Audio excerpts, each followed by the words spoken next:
ایک انتہا بالکل بے احتیاطی والی زندگی. دوسری انتہا کیا ہے جو غیر مسلموں کی ہے؟ اتنی احتیاط کہ بس مرنا نہیں ہے کسی قیمت, کچھ بھی ہو جائے,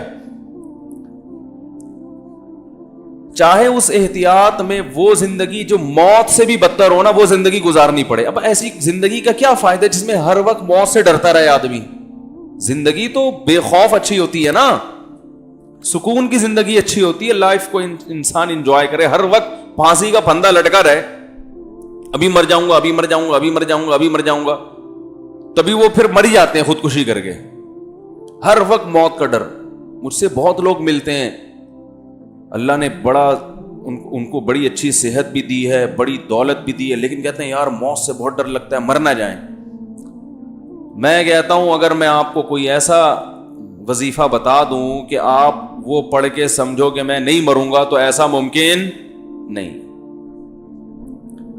تو اس ڈر نکالنے کا ایک ہی طریقہ ہے, موت سے دوستی کر لو بھائی. کسی بھی وقت مر سکتے ہیں, کوئی پریشانی کی بات, کوئی ٹینشن کی بات نہیں. آن دو, موت آ رہی ہے تو آن دو. حضرت مولانا طارق جمیل صاحب کا ایک کلپ دیکھا تھا, وہ لطیفہ سنا رہے تھے کہ وہ منشی ہوتے ہیں نا گاڑیوں کے, ایک گاڑی آ کے لگتی ہے, لوڈ ہوتی ہے, پھر دوسری کا پوچھتے ہیں دوسری گاڑی آ گئی ہے تو کہتے ہیں آن دے, کہتے ہیں نا دوسری گاڑی کو بھی آن دے آن دے آن دے, ایسے کر رہے ہوتے ہیں نا پنجاب میں. وہ دوسری پھر لوڈ ہو کے آگے جاتی ہے, تیسری گاڑی صاحب آ رہی ہے, آن دے آن دے آن دے, وہ بار بار ایسے کرتے ہیں. کہہ رہے ہیں وہ نکاح پڑھا رہے تھے, دولہا یہی کام کرتا تھا نا گاڑیوں کا, تو اس سے بولا بھائی فلاں بنت فلاں کا اتنے مہر میں تم سے نکاح کیا, قبول ہے؟ کہہ رہے ہیں آن دے آن دے. کیا کہہ رہے آن دے. تو دیکھو وہ کتنے اس کی عادت پڑ گئی نا, اس کے لیے نارمل ہے یہ جملہ کہ کیا آن دے. بیگم بھی جہاں ٹرک اتنے آئے ہیں تو ایک بیگم بھی آ جائے, اچھا نا آن دے, وہ بھی آن دے. تو موت سے نفرت نکالنے کے لیے یہ ضروری ہے, اور یہ جو ہم پاگلوں کی طرح ایک دم نفسیاتی ہو گئے ہیں, یہ ٹینشن ختم کرنے کے لیے یہ ضروری ہے کہ جس موت نے آنا ہی ہے اس کے بارے میں ڈرا مت کرو, بولو آن دے. ہم نے کون سا یہاں ٹھیکہ لیا ہوا رہنے کا؟ موت تو محمد صلی اللہ علیہ وسلم کی سنت ہے. اگر اس دنیا میں کسی کو باقی رکھنا یہ ضروری ہوتا تو سب سے زیادہ ضروری رسول اللہ صلی اللہ علیہ وسلم کی ذات تھی کہ جن کو یہاں باقی رکھا جاتا. جب ان پر موت واقع ہو گئی تو ہم اور آپ کس کھیت کی مولی ہیں بھائی؟ نبی صلی اللہ علیہ وسلم کے بعد حضرت ابو بکر سب سے زیادہ اس لائق تھے کہ ان کو زندگی لمبی دی, 1000 سال بھی زندگی دی جاتی کم ہوتی. امت کے لیے آپ اتنے مفید تھے, تھا یا نہیں تھا؟ ان کو بھی اللہ نے اٹھا لیا.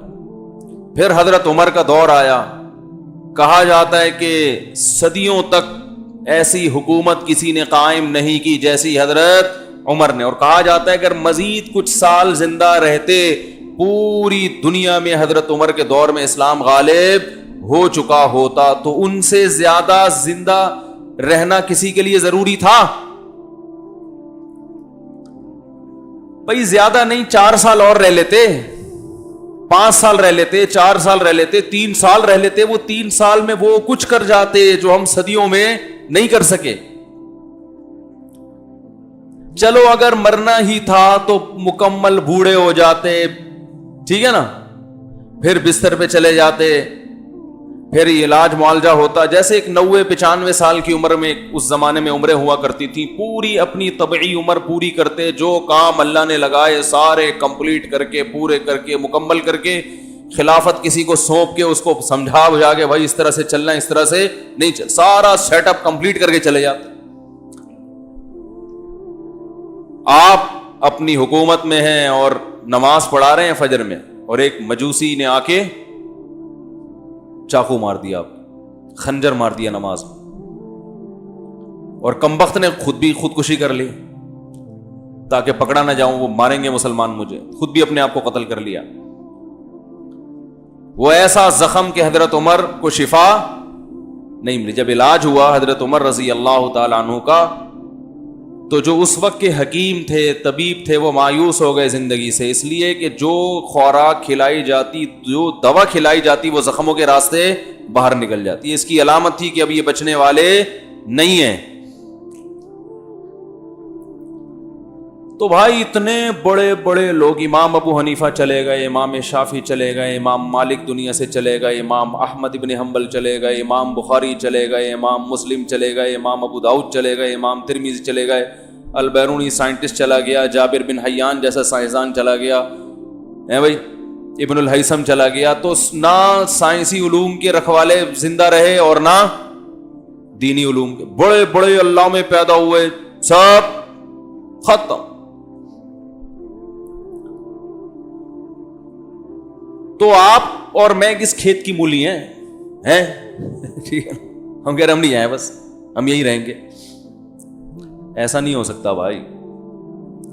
ہاں یہ ایک اشکال ہوگا کہ یار چلے گئے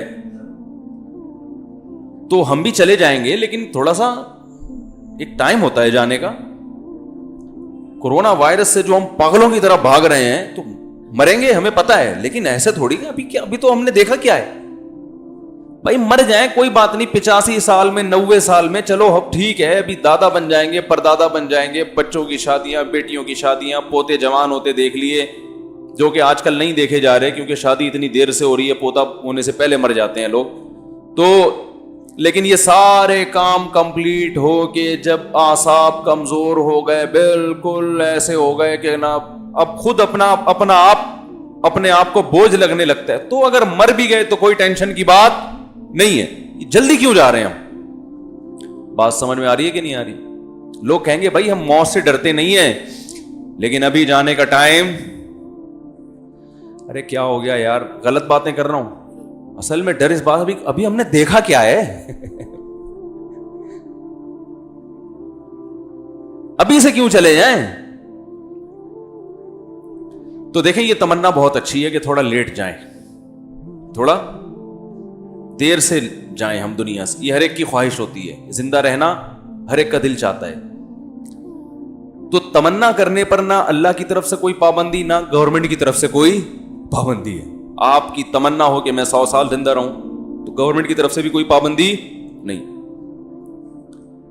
لیکن یہ گراؤنڈ ریئلٹی ہے, ام للانسانی ما تمنا. اللہ فرماتے ہیں جس چیز کی تمنا کرو گے ضروری نہیں کہ وہ تمہیں مل جائے.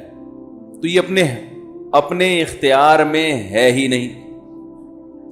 اگر کسی بوڑھے سے پوچھیں 90 سال کی, کیا تمہاری تمنا ہے کہ تم ویسے ہی صحت مند ہو جاؤ جیسے 18 سال میں تھے,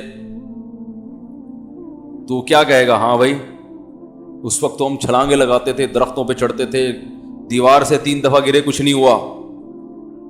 اب تو چلتے ہوئے ڈرتے ہیں کہ بس اگر گر گئے تو گئے. ایک صاحب مجھے بتا رہے تھے, بڑی عمر کے تھے, کہہ رہے ہم تو بیٹا جوانی میں وہ درختوں پہ چڑھتے تھے, چھلانگیں لگاتے تھے, آج کل کے بچے ہلتے ہی نہیں ہیں.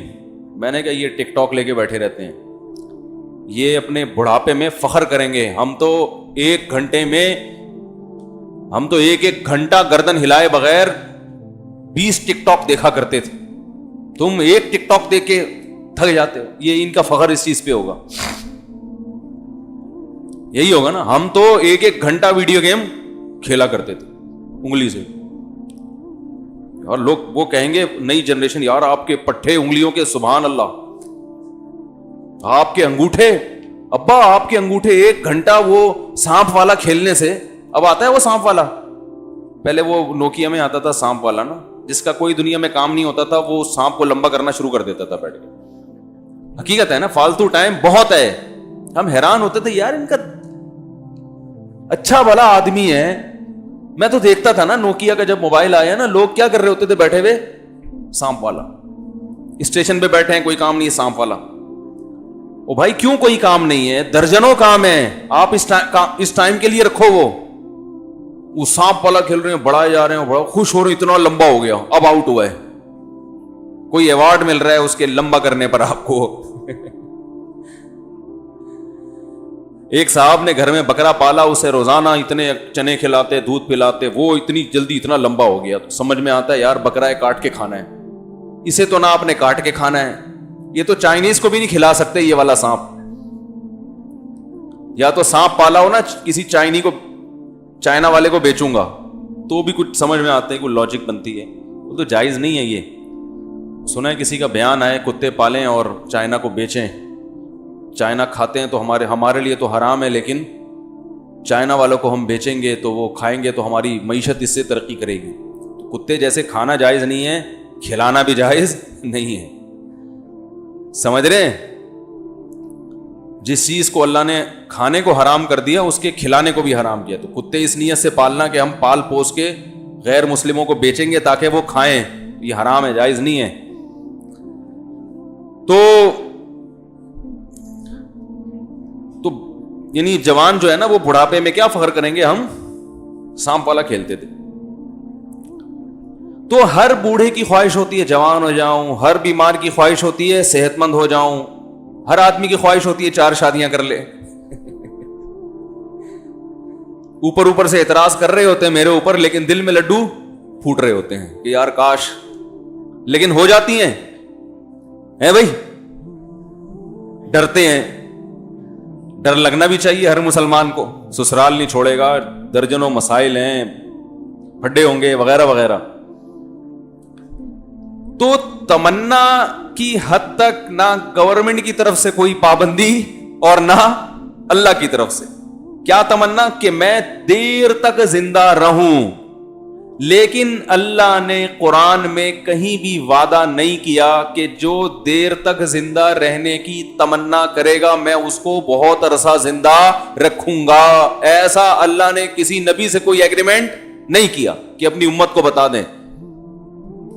یہود کے بارے میں قرآن میں آتا ہے یود احدہم لو یعمر الف سنہ, ان میں سے ہر شخص ایسا دنیا پرست ہے یہ چاہتا ہے کہ 1000 سال زندگی میں رہے, دنیا میں رہے. یہ دنیا پرستی جب آتی ہے نا تو انسان موت سے بہت نفرت کرتا ہے.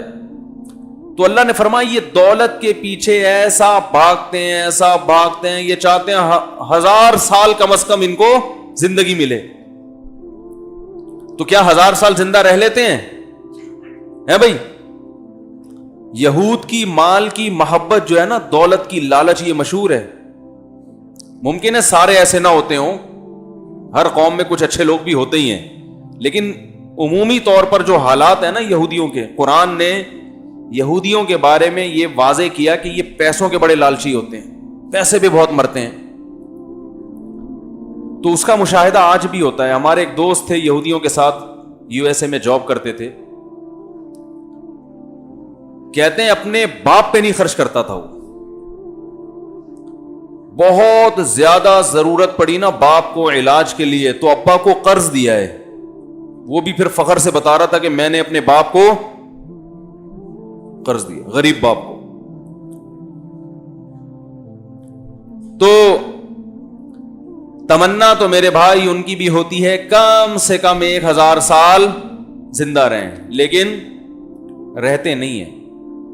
تو تمنا کرنے پر گورنمنٹ کی طرف سے کوئی پابندی, ہاں عمل الانسانی ما تمنا, تو انسان کی تمنا یہی ہوتی ہے کہ ہمیشہ زندہ رہے, اور اس تمنا پر کوئی پابندی بھی نہیں ہے, لیکن یہ تمنا کسی کی پوری نہیں ہوتی. آپ جو کہہ رہے ہو نا کہ 80 سال تک میں زندہ رہوں پھر چلا بھی گیا تو کوئی غم نہیں ہے, یہ ابھی کہہ رہے ہو کیونکہ ابھی 80 سال کے آپ ہوئے نہیں ہو. جب آپ 80 سال کے ہو جاؤ گے تو آپ پھر بھی جانے کی راضی نہیں ہوں گے, آپ کہو گے ابھی بھی نہیں جاؤں.